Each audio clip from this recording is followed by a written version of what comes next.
বিশ্বখ্যাত চিত্রকার পাবলো পিকাসোর চিত্রকর্ম still life with guitar হারিয়ে গেছে বলে খবর উঠেছিল। প্রায় 6 লাখ ইউরো দামি এই চিত্রকর্ম হারিয়ে মাথায় হাত সকলের। নাওয়া খাওয়া মাথায় উঠল স্প্যানিশ পুলিশের। তন্ন তন্ন করে খুঁজেও কোনো হদিস পাওয়া গেল না। সবাই যখন আশা প্রায় ছেড়েই দিয়েছে, তখন ঘটল আরেক নাটকীয় ঘটনা। জানা গেল এই স্টিল লাইফ আসলে স্টিলই ছিল, মাদ্রিদ থেকেই সরেনি সেটা। পুরো স্পেন জুড়ে তল্লাশি চালিয়েও এটি আসলে মাদ্রিদেই ছিল।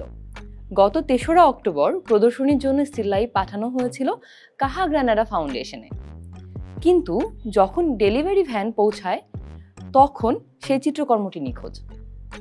তদন্ত শুরু করে স্পেন পুলিশ। পরবর্তী ৩ সপ্তাহ জুড়ে চলল জল্পনা কল্পনা, কিন্তু সত্যি ঘটনাটা ছিল কিছুটা হাস্যকর। তদন্তে জানা যায় ডেলিভারি ভ্যানের কর্মীরা ভুলবশত প্যাকেটটি মাদ্রিদের একটি ভবনের দরজার সামনে ফেলে চলে যায়। একজন ভেবেছিলেন এটি কারো ভুলে ফেলে যাওয়া পার্সেল, তাই নিরাপত্তার খাতিরে তিনি সেটি তুলে নিয়ে যান। কয়েকদিন পরে খবরের মধ্যে নিখোঁজ পিকাচোর কথা শুনে প্যাকেট খুলে দেখে অবাক বনে যান। দ্রুত পুলিশে খবর দেন। পুলিশ জানায় চিত্রকর্মটি আসলে ভবনটি ছেড়েই যায়নি। পরে এটি উদ্ধার করে হিস্টোরিক হেরিটেজ ইউনিটের হাতে হস্তান্তর করা হয় পরীক্ষার জন্য।